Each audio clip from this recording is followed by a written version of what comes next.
Entendes o que estás lendo? O podcast que te leva através das páginas da Bíblia, livro por livro, capítulo por capítulo.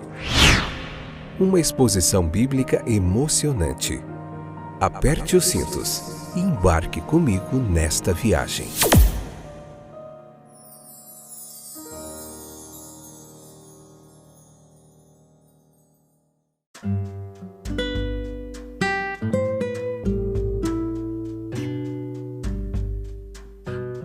Olá, estamos de volta pela infinita graça e misericórdia de Deus.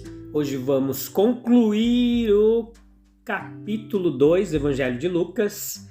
Hoje o episódio de número 272, essa quarta temporada que estamos vendo do Evangelho de Lucas.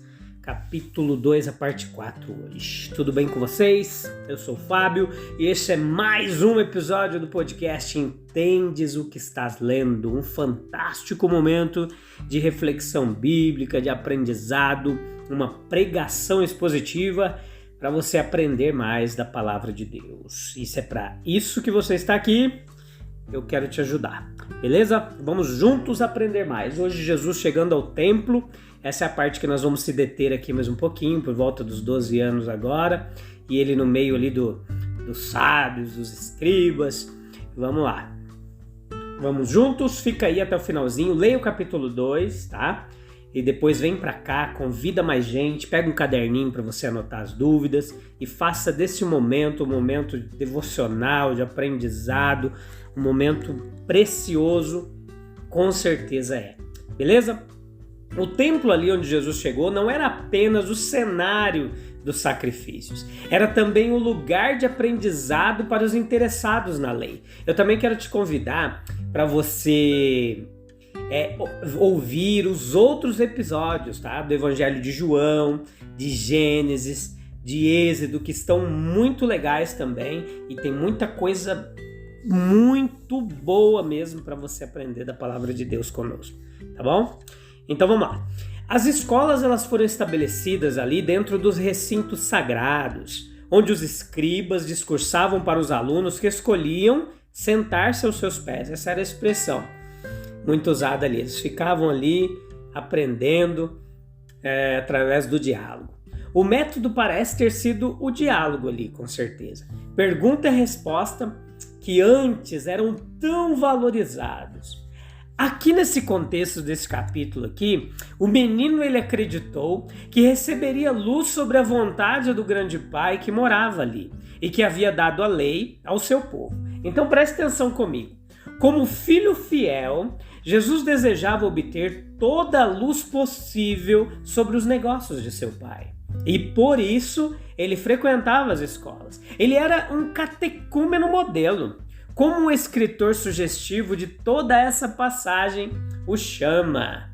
Embora ele deva ter visto através da superficialidade de alguns de seus professores, e tinha, sem dúvida, uma visão mais profunda do que qualquer outro, ele se contentava em sentar-se aos pés deles e obter deles todo o bem que pudesse. Então, ele foi um exemplo, certamente, de grande diligência em abraçar todas as oportunidades de melhoria que surgiram em seu caminho. Ele queria aprender tudo o que pudesse enquanto tinha chance. E mais naturalmente, suas respostas e perguntas, elas surpreenderam aqueles doutores da lei. Eles nunca tinham tido um estudioso tão apto, tão capaz antes. A sua percepção os conduziu por caminhos que nunca haviam percorrido até então. E quanto aos negócios do pai, pelo menos, abrange elementos como esse. A compreensão das condições de acesso à sua presença, o significado do ritual ali que era celebrado no templo, o significado do sacrifício, do derramamento de sangue, do incenso aceso e da aproximação dos sacerdotes designados à presença divina. Tudo isso pertencia ao Pai. A compreensão do significado de seus mandamentos. a lei como expressão da vontade do Pai, até onde o conhecimento do Pai deveria ser estendido. O reino de Deus em seu alcance universal, distinto de uma nacionalidade estreita. Isso fazia parte dos negócios do Pai. José e Maria, ao descobrirem no final do primeiro dia de marcha a ausência do menino, eles partiram para Jerusalém para encontrá-lo. Eles sem dúvida perguntaram por todo o caminho de volta. E então eles vão aqui e ali pela cidade e finalmente pensam no templo. Lá, no meio dos sábios, dos doutores, ele é encontrado por Maria. As suas palavras são uma aparente repreensão, mas na verdade uma confissão sobre sua parte no descuido. Ela nunca tivera nenhum motivo para encontrar falhas. E isso vem ainda mais surpreendentemente para ela agora. Jesus se defende alegando que ele estava cuidando dos negócios do Pai, dos negócios de seu Pai. Em outras palavras, ele insiste em colocar Deus em primeiro lugar antes de Maria ou José. Temos uma visão aqui do que é piedade e devoção na pessoa bendita de Jesus Cristo. Significa tornar os negócios de Deus supremos, primazia, primeiro lugar. Deus, ele reivindica o primeiro lugar. E foi isso que o menino Jesus lhe deu. Mas Maria e José, eles não entenderam seu significado. Estas aqui, elas são as primeiras palavras registradas de Jesus. E como elas se harmonizam com a última, quando na cruz ele disse: Pai, em tuas mãos eu entrego meu espírito. E assim ele reconhece no chamado de sua mãe a voz de seu pai no céu e na privacidade de Nazaré os negócios de seu pai. Ele tem que esperar bem como trabalhar. Por isso, sem um murmúrio, ele vai embora com eles e está sujeito a eles.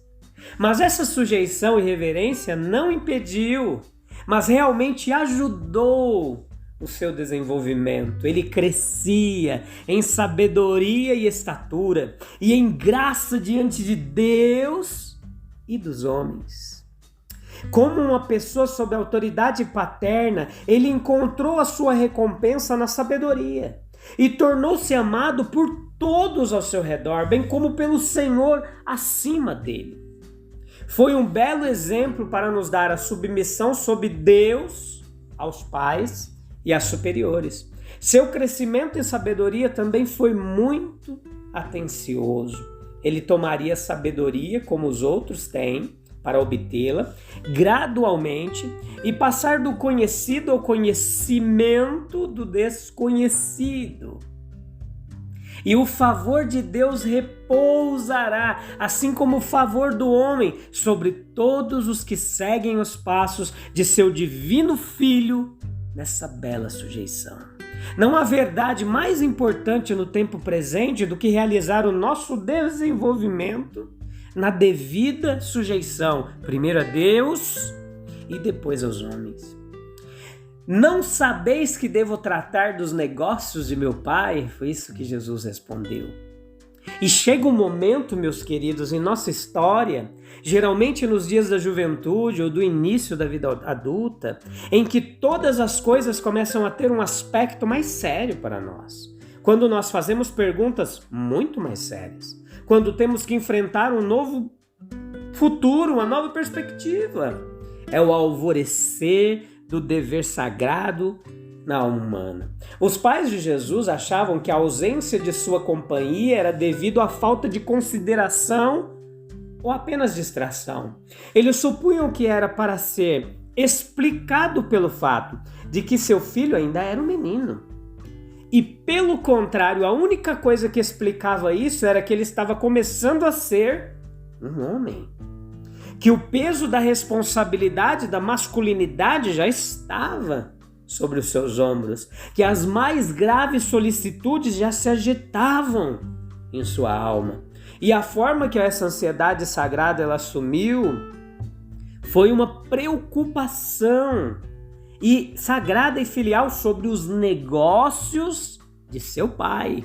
Ocorreu em sua mente que seu Pai Celestial o havia enviado ao mundo para realizar uma obra especial e que havia chegado a hora em que ele deveria se dedicar a essa alta e nobre tarefa. E, portanto, cabia a ele aprender tudo o que pudesse adquirir, compreender as coisas que lhe haviam sido ensinadas, receber dos pais e professores todas as verdades que pudesse descobrir, preservar e guardar. E a profunda seriedade de seu próprio espírito tornava uma surpresa que outros, especialmente os seus anciões e superiores, não tinham percebido da mesma forma. Você não sabe, disse ele admirado, que eu devo estar cuidando dos negócios de meu pai? Existem várias maneiras pelas quais o dever sagrado pode surgir na mente humana. A forma especial que esta seriedade tomará e afetará por peculiaridades da constituição mental, do treinamento dos pais, da experiência pessoal. Pode ser uma profunda sensação de o valor da alma, com suas possibilidades de nobreza por um lado e de degradação por outro, a proximidade e a grandeza do mundo invisível e eterno, a seriedade da vida humana em vista do glorioso e verdadeiro sucesso que às vezes alcança, e também do lamentável fracasso em que às vezes afunda, a força e o peso das obrigações filiais e fraternas. Quanto é devido ao Pai terreno e quão sábio é ser guiado por sua experiência madura, como é sério dar exemplo aos mais jovens. A atratividade de Jesus Cristo, a sua pureza e amabilidade, seu merecimento de plena afeição e devoção do coração humano, as reivindicações do Pai Celestial, daquele de quem viemos, em quem vivemos e por quem somos sustentados momentaneamente, daquele que nos amou com afeição tão paciente, tão incessante. Não devemos ouvir quando ele fala? Responder ao seu chamado, ser encontrado em seu serviço, tornar-se objeto de sua aprovação divina. Quando esta hora solene, sagrada, desponta na mente dos jovens, é um tempo para consideração profunda e prolongada, para oração fervorosa, para consagração sem reservas. O crescimento de Jesus Cristo em sua sujeição aos seus pais nos ensina algumas coisas a respeito dele. Anote aí, com muita calma, e sugerem algumas coisas para a nossa própria orientação. Veja que, primeiro, o crescimento de Jesus Cristo, nós encontramos isso na medida em que tornar conveniente que ele seja sujeito aos seus pais, e segundo, para tornar possível que ele cresça. Depois veja que nós não questionamos a realidade de seu crescimento corporal. Por que deveríamos duvidar? Ou receber com alguma reserva a afirmação de que ele também cresceu em mente?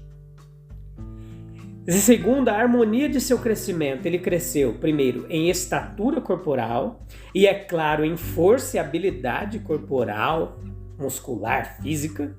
Segundo, na capacidade mental, intelecto, conhecimento, na educação de seu tempo, na apreciação da natureza, no conhecimento da humanidade, na apreensão da verdade divina e na ampliação intelectual geral.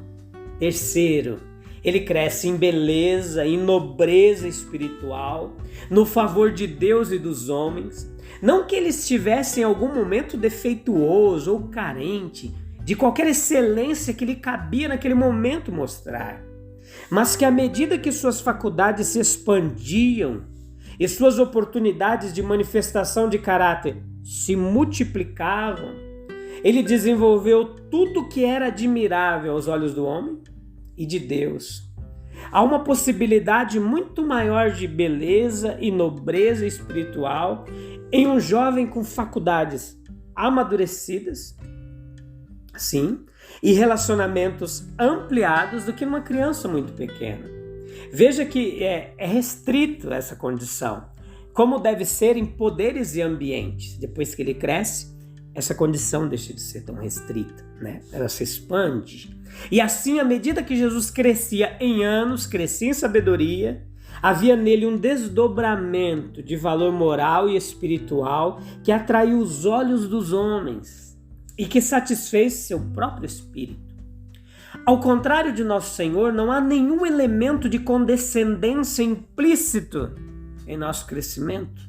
Não nos rebaixamos à infância, nosso curso, ele teve início.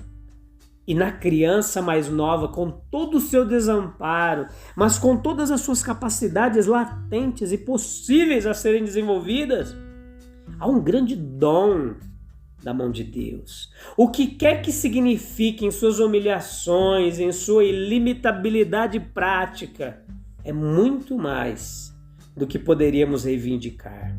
E assim, como o nosso Senhor, o nosso crescimento ele deve ser harmonioso. Devemos se espelhar nele. Todos os 3 elementos em nossa natureza composta devem sofrer desenvolvimento simultâneo e proporcional. Veja o exemplo de Cristo e veja como nós podemos fazer isso. Essa é, a princípio, uma questão dos pais, mas depois é uma questão que afeta todos os que são capazes de crescer. Treinamento do corpo, sua criação, cultura, para que avance continuamente em força, habilidade e simetria.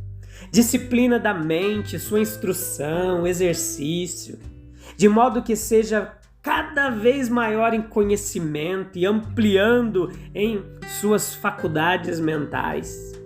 É de fato verdade que não podemos dar satisfação aos homens na proporção em que crescemos em valor moral, espiritual, pois como nosso mestre, nossa pureza e devoção também às vezes se tornam ofensa para outros. Também é visto como ofensa, né? por muitos. E nós também deve ser lembrado também que nós podemos obter a distinta aprovação de Deus muito antes de atingirmos o ponto de repreensibilidade. Pois o que ele se deleita em ver em seus filhos é um esforço sincero, um crescimento constante em direção ao que é verdadeiro, puro e generoso. Beleza? Vou fazer uma pausa aqui. A gente volta em breve. A gente vai continuar estudando cada detalhe da vida de Jesus e você não pode perder. E siga o exemplo dele. Cresça em força do seu corpo muscular, entendimento e conhecimento. E mais importante que tudo, no espírito, conectado e reconciliado, como religare, lá de onde surgiu a palavra religião, do latim, né? Religado com o Deus Pai. Um abraço, te vejo em breve. No próximo episódio nós veremos capítulo 3 de Lucas. Se encontramos lá. Um abraço, até breve.